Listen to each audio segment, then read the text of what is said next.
Olá turma, tudo bem? Nos últimos vídeos então a gente falou do método das malhas e viu alguns exemplos, né?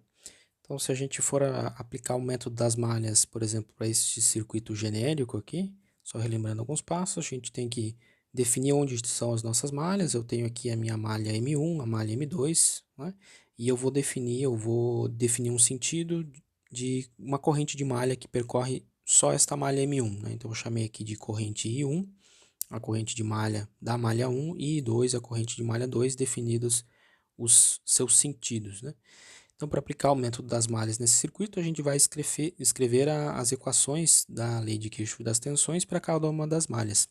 Então, para a malha M1 eu tenho aqui essa equação escrita, né? A gente fizer a soma dos potenciais aqui em cada um dos resistores, R1, R2 e R4, né? Eles são circulados pela corrente I1, então esse potencial aqui, menos o potencial sobre R2 devido à corrente de malha I2, vai ser igual à tensão da fonte V1, né? Então eu tenho uma equação 1. E para a malha 2, aplicando também a lei de Kirchhoff das tensões, aqui para este caminho fechado da malha 2, a gente vai obter essa segunda equação, né? Lembrando que R1, R2, R3 e R4 e os valores das tensões V1 e V2, normalmente eles já são conhecidos, já são definidos, né? Então o que a gente tem de incógnitas aqui, ou variáveis a serem determinadas, são as correntes de malha I1 e a corrente de malha I2, né? Que é o que a gente quer definir. Então esse aqui é o nosso problema para esse sistema de equações. A gente determinou duas equações, tem duas variáveis desconhecidas, então esse problema ele pode ser solucionado, né? Agora, quando a gente encontra circuitos que eles não têm apenas fontes de tensão, né? Os exemplos que a gente viu, a gente abordou só fontes de tensão presentes no circuito. Quando existem presenças de fontes de corrente nesses circuitos aqui que a gente quer aplicar ou para utilizar o método das malhas, né? Por exemplo, aqui esse circuito tem uma fonte de corrente ideal, né? Independente presente nele, a gente vai aplicar pode aplicar o método das malhas também, né? Então, neste caso aqui, por exemplo, a gente segue o mesmo procedimento, né? Qual é o procedimento? A gente tem que definir as correntes de malha para o meu circuito. Então, eu tenho duas malhas, tenho uma malha aqui para esse circuito, correto? Eu vou aplicar o mesmo procedimento, vou definir uma corrente de malha para essa malha, que eu vou chamar de malha 1 aqui. E eu vou escolher definir a corrente de malha nesse sentido horário, né? Ok. E a gente tem uma malha 2, que é essa malha 2 aqui. Então, um circuito de duas malhas, né? Nosso exemplo. E eu vou escolher definir para a malha 2 uma corrente de malha no sentido anti-horário. A gente vai ver por quê já já, né? Eu vou escolher definir essa corrente de malha I2 aqui no sentido anti-horário. Qual que é o próximo passo do método das malhas convencional, né? Agora eu vou escrever as equações aplicando a lei de Kirchhoff, certo? Para as minhas malhas. Então, eu vou aplicar a lei de Kirchhoff das tensões para a malha 1 e vou escrever uma equação, beleza? Então, aqui na malha 1, eu vou partir aqui de cima, desse nó aqui de cima, e percorrer o caminho e escrever a equação de malha dessa equação. Okay? Então, eu tenho o resistor de 4 ohms. Resistor de 4 ohms, ele passa por ele a corrente I1, né? No sentido horário, eu estou percorrendo no sentido horário, então eu vou escrever na equação aqui esse termo como positivo, porque ele está no mesmo sentido da corrente de malha I1 que eu determinei. Passo agora pelo resistor 6 ohms, né? O resistor de 6 ohms, eu vou escrever ele também como um acréscimo do potencial positivo, só que ele é percorrido por duas correntes de malha. Ele tem no mesmo sentido que eu estou percorrendo essa malha, sentido horário, a corrente I1 através dele, e ele tem a corrente I2, olha só. Como eu defini I2 nesse sentido anti-horário, I2 tem o mesmo sentido através do resistor de 6 ohms que a corrente de malha I1. Então, as duas correntes elas se somam, certo? Sobre o resistor de 6 ohms. Então, eu vou escrever aqui I2 como ou a corrente total que passa pelo resistor de 6 ohms como a soma das correntes de malha I1 e I2 pelo sentido que eu adotei dessas correntes de malha, ok?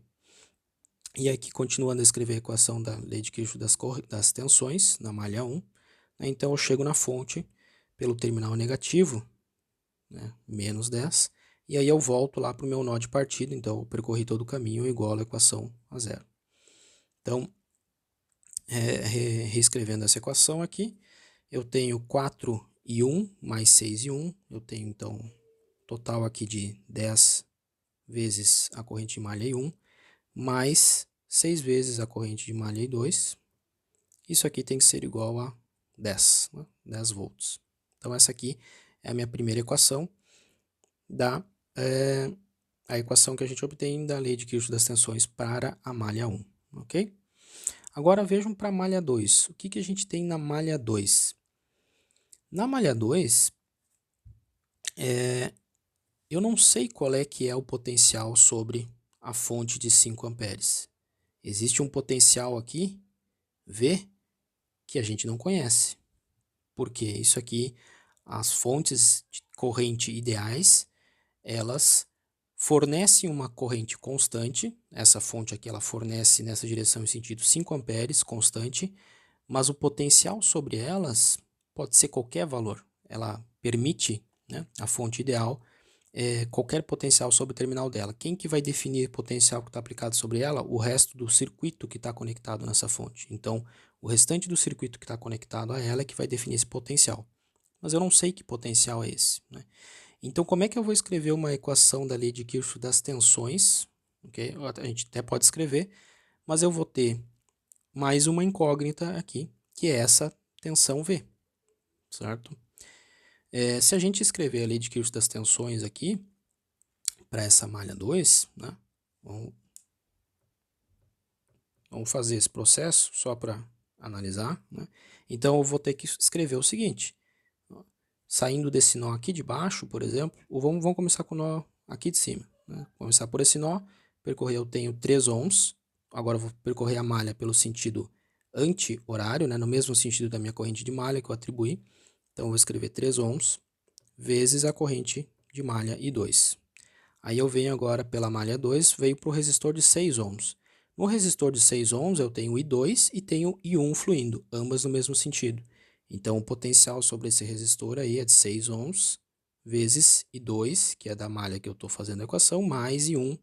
Estou somando as duas porque as duas têm o mesmo sentido, ok? E aí eu chego aqui por baixo, agora eu chego nessa fonte, só que, lembre, a gente não tem nenhuma lei, nenhuma equação, por exemplo, a lei de Ohm, né? Ela dá a relação de tensão por corrente, mas só em cima de um resistor, né? Ela não é válida para uma fonte. Eu não posso aplicar a lei de Ohm para uma fonte, porque ela não tem uma resistência, né? Então, a lei de Ohm ela é válida para elementos resistivos. Então, eu chamei aqui de um potencial, atribuí uma nova variável, V, para essa fonte, né? E eu estou chegando pelo terminal pela polaridade negativa que eu chamei aqui, então eu vou escrever simplesmente menos V, igual a, é o potencial, estou fazendo uma lei de Kirchhoff das tensões, então eu tenho que somar o potencial. Eu não posso somar o valor de corrente. O valor de corrente dessa fonte, né, ele não tem nenhuma relação com o potencial que tem sobre ela. Então eu vou chamar o potencial V aqui, que é simplesmente um valor desconhecido, ok? E aí eu cheguei no meu nó de partida, eu escrevo igual a zero de novo, né? Então vejam bem, dessa forma aqui que a gente escreveu, eu vou ter aqui 6 e 1, 3 e 2 mais 6 e 2 vai dar 9 e 2. Isso aqui tem que ser igual a V. Só que agora eu tenho minha equação 1 aqui e minha equação 2 aqui. Quantas variáveis, quantas incógnitas eu tenho? I1, I2, I1, I2 e agora V. Então, dessa forma, eu tenho 3 incógnitas para duas equações. Eu não consigo resolver esse sistema, ou achar esse valor aqui, se eu tenho só duas equações para 3 variáveis desconhecidas, certo? Mas o que tem nesse caso particular aqui, né? Essa fonte de corrente de 5 amperes, ela só faz parte da malha 2, certo? Da malha M2, que a gente chamou de M2. Então, se a gente tem uma fonte de corrente que ela está presente só em uma malha, essa fonte de corrente ela está injetando 5 amperes nessa malha. Então, quanto que tem que valer esta corrente de malha I2? Obrigatoriamente, para esse circuito aqui ele ser fisicamente possível, né? Se a gente aplicar a lei de Kirchhoff das correntes em um destes nós aqui, né? Se a fonte ela está injetando 5 amperes aqui, nesse nó, e se está saindo desse nó a corrente de malha I2, ok? Então, quanto que tem que valer a corrente de malha? Tem que valer 5 amperes. Né? Outra forma de ver isso é, se a corrente de malha I2 que eu defini aqui no sentido anti-horário é a mesma corrente que passa através da fonte independente de corrente, então a fonte de corrente independente fornece 5 amperes, a minha corrente de malha I2 tem que ser igual a 5 amperes. Okay? Então a gente já recebe, nesses casos aqui, uma das correntes de malha já é dada pela própria fonte de corrente, né? A fonte de corrente que faz parte só daquela malha. Então percebam que esse passo aqui, ele é desnecessário nesses casos. Eu não preciso escrever a lei de Kirchhoff das tensões para essa malha, porque na verdade isso não vai me solucionar nada, vai me criar mais um problema, porque ele vai me gerar uma incógnita aqui a mais para uma equação que eu não tenho, para uma equação que eu ainda não tenho. Né? Vou gerar 3 incógnitas e eu só tenho 2 equações. Né? Mas a gente não precisa desse passo, porque a gente já tem como definir, né, imediatamente, se a gente identificar que aquela fonte de corrente faz parte só em uma malha, então a gente já tem como definir aqui que a corrente da malha 2 ela tem que ser igual à própria tem que ter a mesma intensidade da fonte de corrente. Né? Então, por isso que aqui ó, eu escolhi um sentido da corrente de malha I2, o mesmo sentido da minha fonte de corrente, né? Para não ter que achar não atribuir um valor de corrente de malha negativo. Se eu tivesse escolhido uma corrente de malha I2 no sentido contrário, ela teria que ser menos 5 amperes. Okay? Então, nesse caso aqui, eu já tenho uma das correntes de malha, eu já conheço I2, e eu posso agora aplicar nessa equação aqui para definir I1. Então eu venho aqui, da minha equação 1, então, que a gente definiu da malha 1, eu tenho essa aqui, né? 10 vezes I1, que é ainda a corrente de malha que eu tenho que definir, mais 6 I2, só que I2 a gente já achou, e vale 5 amperes, tem que ser igual a 10 volts. Né? Isso aqui é o que a gente extraiu da minha malha 1. Né? Então, 10 e 1 tem que ser igual a 10 volts menos 30 volts. Né? 6 vezes 5, 30 volts, subtrai de ambos os lados, e aí 10 e 1 igual a menos 20, e a corrente de malha é 1, então tem que ser, portanto, menos 2 amperes. Ok?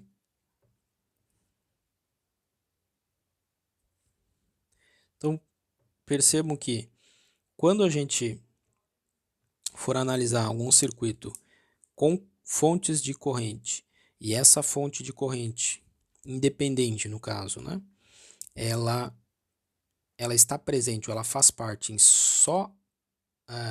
ela faz parte só de uma das malhas do meu circuito, então a gente já tem diretamente uma das correntes de malha definida. Tem que ser obrigatoriamente igual à própria fonte, à própria corrente que a fonte injeta no circuito, né? Porque a corrente de malha vai circular e só uma corrente de malha circula através dessa fonte, então os dois valores têm que ser iguais. Né?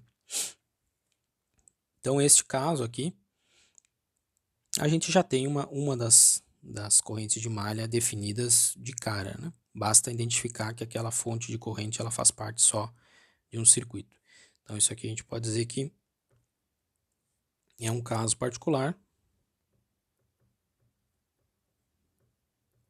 em que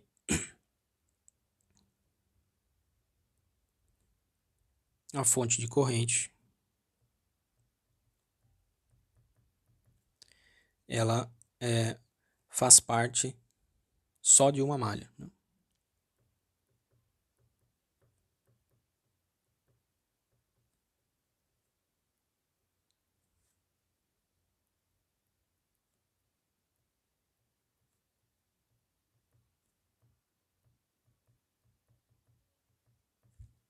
Ok? Esse caso é mais simples, né? Basta a gente identificar. A gente pode ter mais de uma fonte de corrente presente no circuito e que essa fonte de corrente também faz parte só de, cada uma das fontes faz parte só de uma malha, então a gente já vai saber de cara, né? Já recebe, vamos dizer assim, né? Já tem como definir imediatamente qual que é a corrente daquela malha, a corrente de malha daquela malha específica. Agora, se a gente tiver uma outra possibilidade, é a seguinte: um circuito em que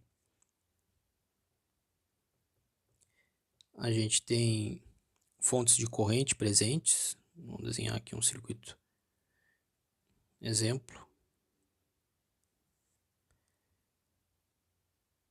E agora eu tenho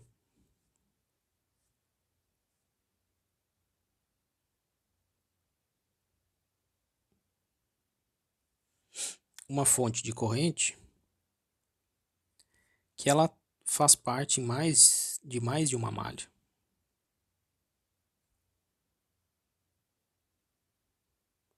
Vamos pegar esse exemplo aqui, esse circuito tem duas malhas.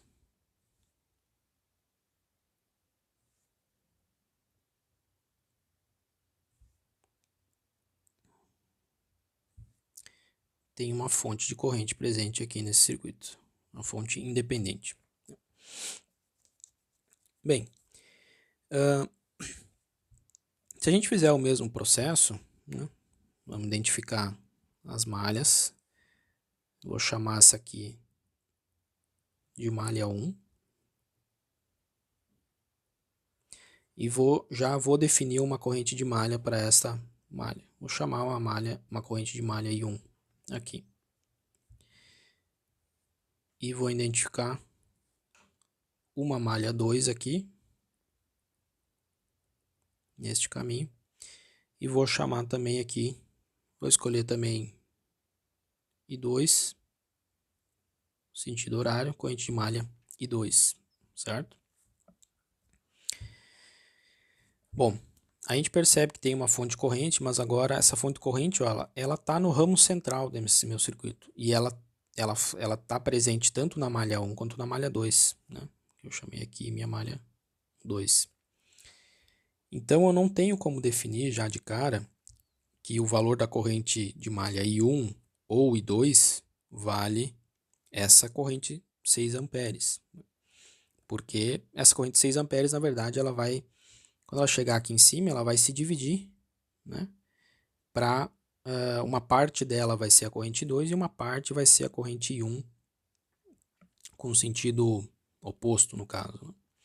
Mas a gente pode perceber aqui que, na verdade, a combinação, vai existir uma combinação da corrente de malha I1 e I2 que a gente definiu para esse circuito, e essa combinação das correntes é que vai ser igual à corrente de 6 amperes dessa fonte independente, né? Ok, então a gente não pode de cara definir uma das correntes de malha, como no caso que a gente tem uma fonte de correntes pertencente a só uma malha. Vamos tentar aplicar o resto do procedimento de análise de malhas, né? Se eu aplicar, então, o próximo passo, que seria escrever uma equação da lei de Kirchhoff das tensões para cada uma das malhas, a LKT para a malha 1, né? Então, vou começar a escrever a LKT para a malha 1, do nó lá de cima. Saí lá do nó, percorri no sentido horário, cheguei no resistor, então eu vou escrever no mesmo sentido da corrente de malha I1, mais 6, ele é percorrido apenas por corrente de malha I1. Agora desço aqui, tenho um resistor de 2 ohms, só que ele é percorrido pelas duas correntes de malha. Tem uma combinação de correntes que atravessa ele. No sentido que eu estou percorrendo essa malha, eu tenho a corrente I1, então eu escrevo ela como positiva, e eu estou percorrendo esse caminho no sentido horário, e a corrente I2, ela atravessa o resistor de 2 ohms no sentido oposto. Então eu vou escrever potencial negativo que essa corrente I2 vai gerar sobre esse resistor de 2 ohms. E aí eu chego no meu elemento, que é a minha fonte. Na minha fonte de corrente, né, eu não tenho uma relação entre, de novo, né, destacando, e não existe uma relação, uma lei similar à lei de Ohm que me diga qual que vai ser o potencial sobre essa fonte quando ela é de 6 amperes. Não existe essa relação. Então eu teria que chamar aqui, eu teria que atribuir, como a gente fez no exemplo anterior, um potencial desconhecido, que eu vou chamar aqui simplesmente um potencial V de novo, né?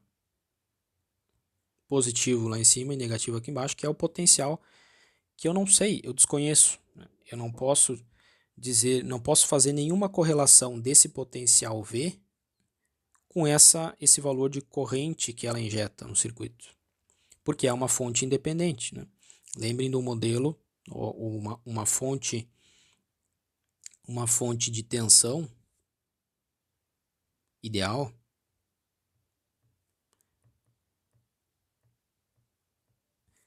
ela fornece, por exemplo, 10 volts e ela pode, né, permitir que flua através dela qualquer valor de corrente I. Não existe nenhuma relação que a gente possa definir entre essa tensão da fonte ideal de 10 volts aqui com a corrente que circula através dela.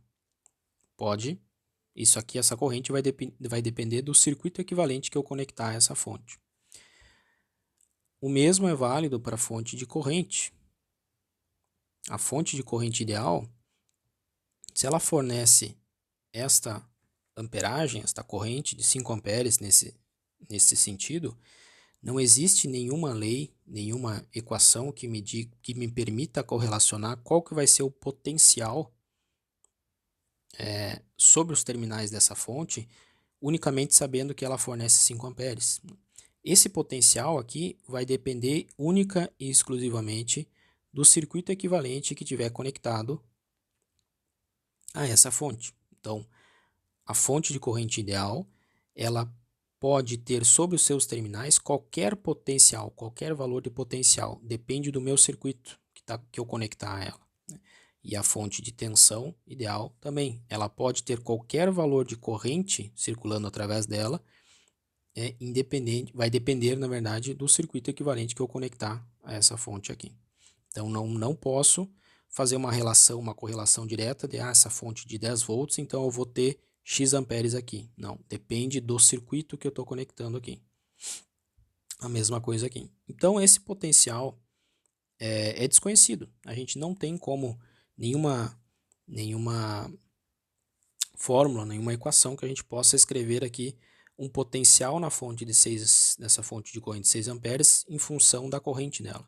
Então eu teria que escrever aqui na minha equação simplesmente mais esta incógnita, que é, como eu estou circulando aqui, fazendo a equação da lei de Kirchhoff das tensões, o somatório das tensões nesse caminho fechado tem que ser igual a zero, então eu tenho que atribuir um potencial sobre essa fonte, que eu chamei de V aqui. E aí eu cheguei na parte de baixo desse caminho fechado.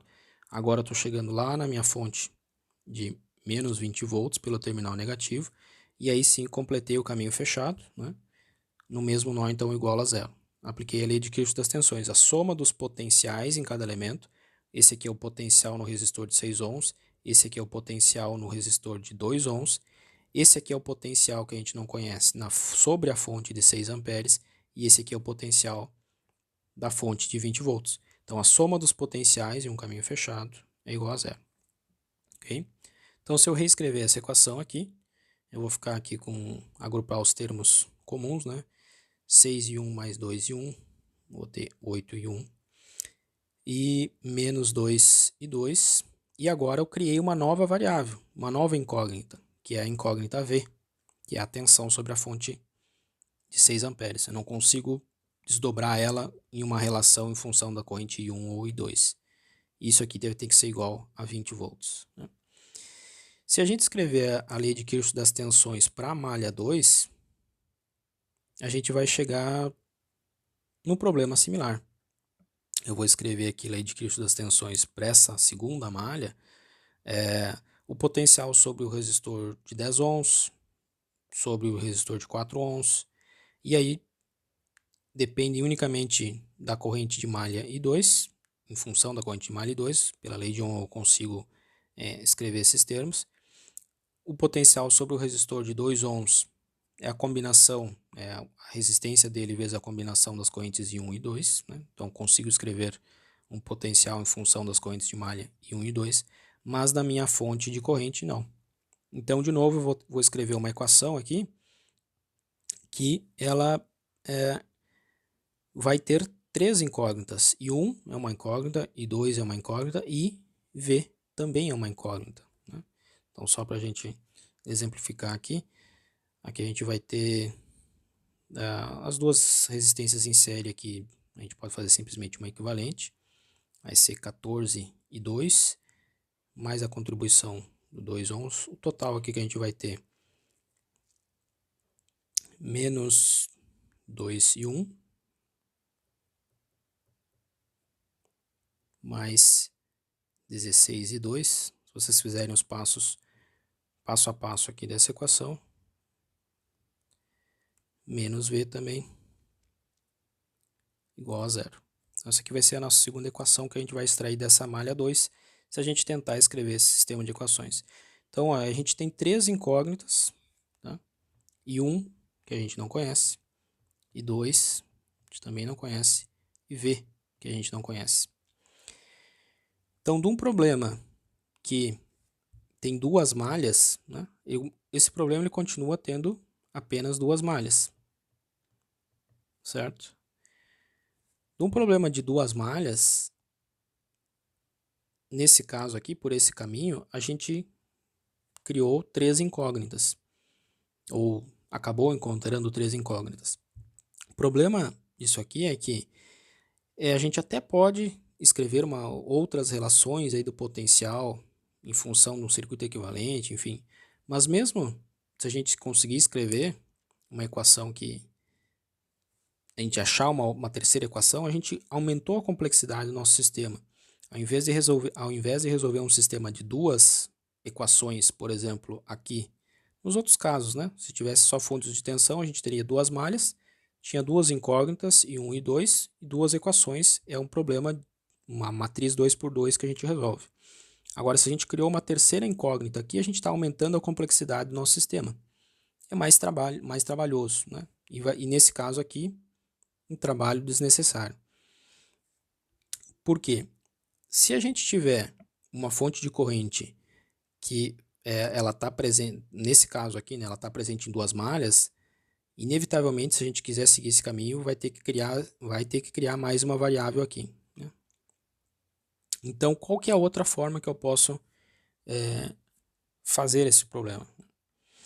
Bem, a outra abordagem, né, mais simples é, se ao invés de tentar escrever a lei de Kirchhoff das tensões para cada uma das malhas, a gente fizer o seguinte. Eu vou pegar e escrever a lei de Kirchhoff das tensões, vou redesenhar esse circuito aqui.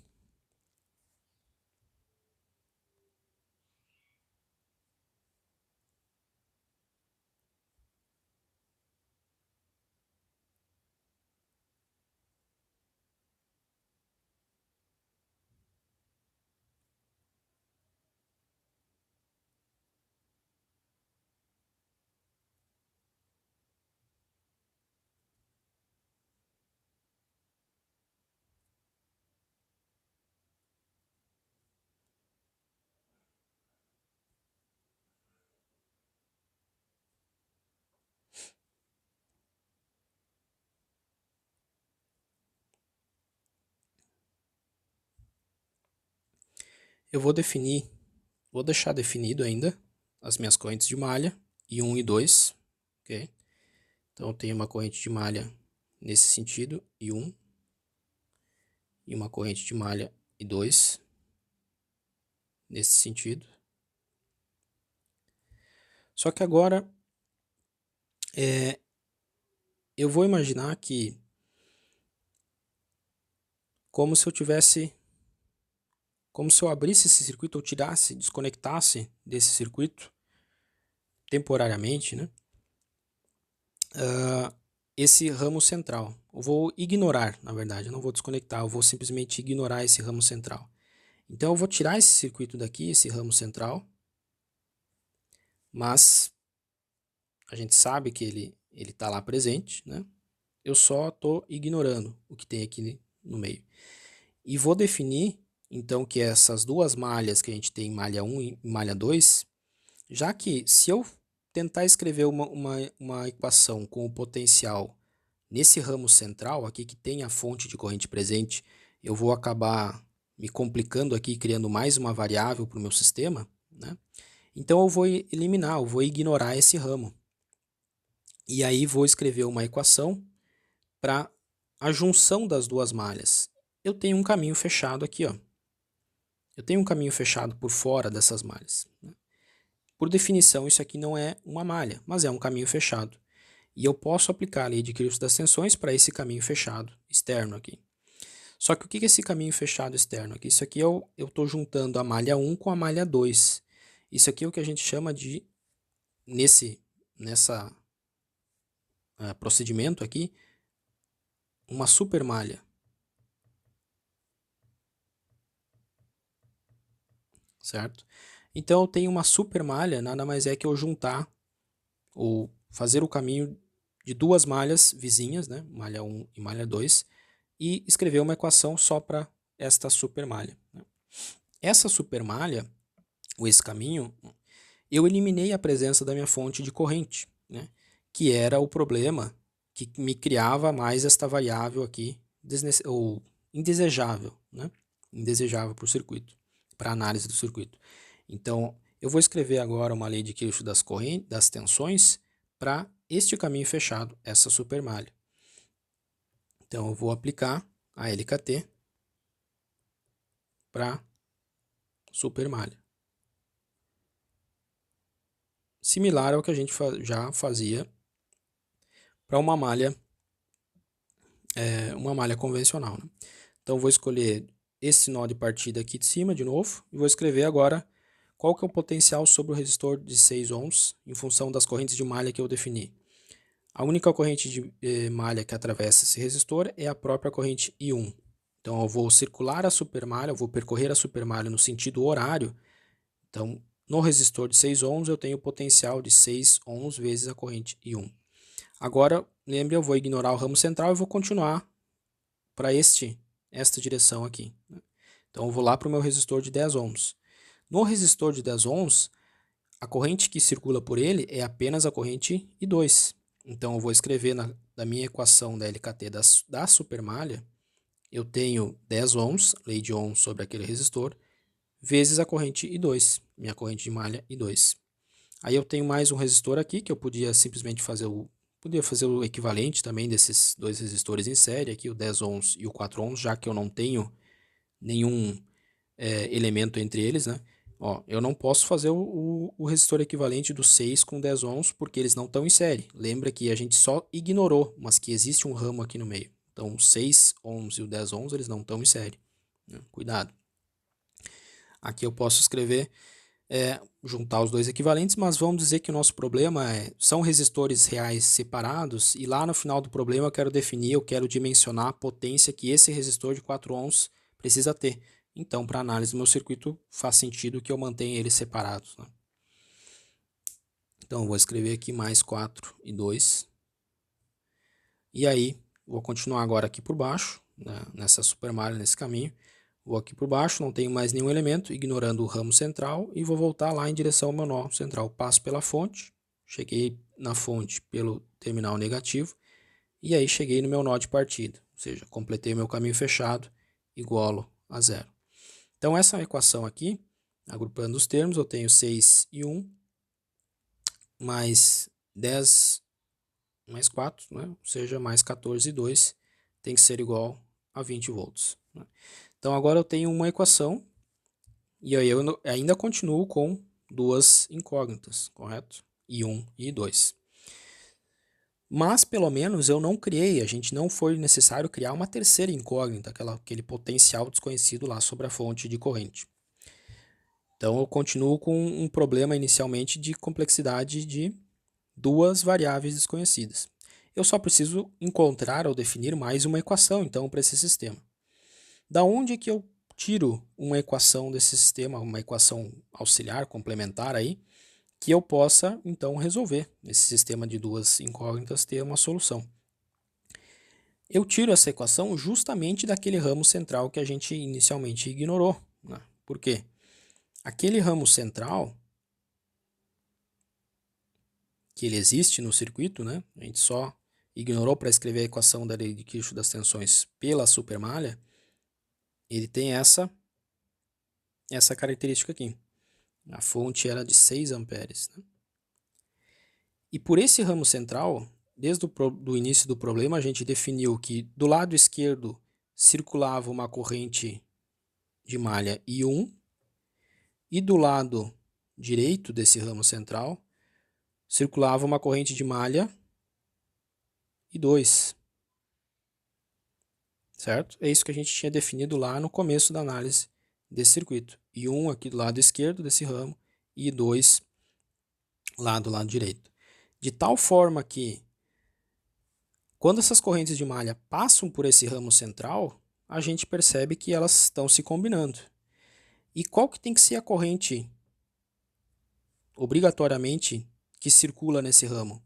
Bom, isso a minha fonte de corrente está definindo. Se ela é uma fonte de corrente, ela só permite que flua através dela 6 amperes. Então, nesse ramo central aqui, a corrente que tem que fluir aqui, total, nessa direção, né? A fonte de corrente está me obrigando que seja 6 amperes. Okay? Então, daqui a gente consegue extrair a terceira equação.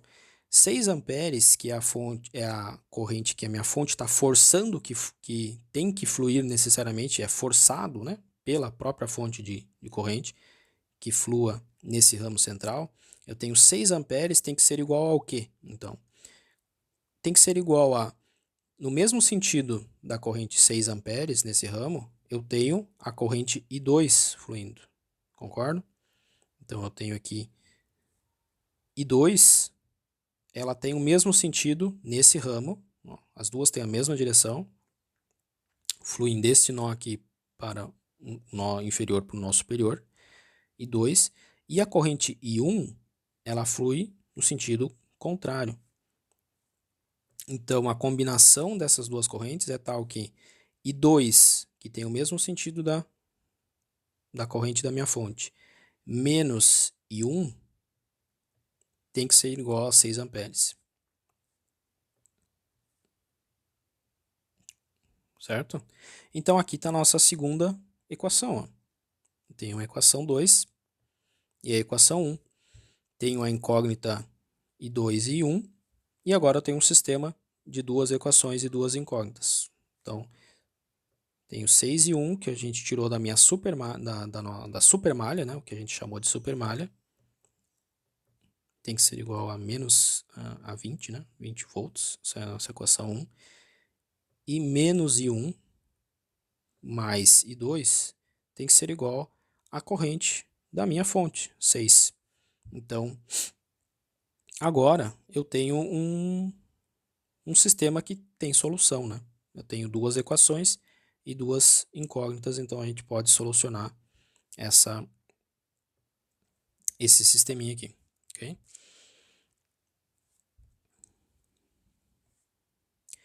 Então, sempre que a gente tiver, ou né, circuitos aí que a gente tiver a presença de uma fonte de corrente, e essa fonte de corrente ela pertence a duas malhas, né, do meu circuito, então a gente vai utilizar o artifício aí de definir uma supermalha, um caminho que é a combinação dessas duas malhas, né? E aí escrever uma das leis de Kirchhoff das tensões vai ser escrita para a supermalha, E a outra equação no meu circuito vai vir da própria fonte de corrente, ou do ramo que a fonte de corrente faz parte. Então aí a gente vai ter as duas equações. Se a gente tiver mais malhas no circuito, né, e mais fontes de corrente, a gente pode inclusive criar supermalhas que são a combinação de 3 malhas, por exemplo. A gente vai ver em alguns, pode ver em alguns exemplos aí. Né?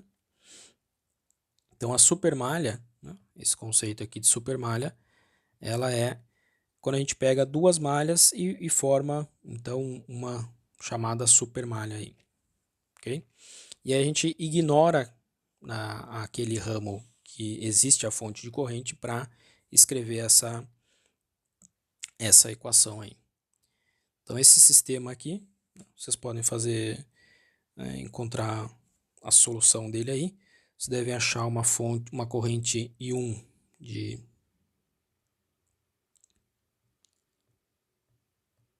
menos 3,2 amperes e uma corrente I2 de 2,8 amperes. Vejam aí se bate essas respostas. E aí a gente achou, né, a solução desejada desse circuito aí. Ok?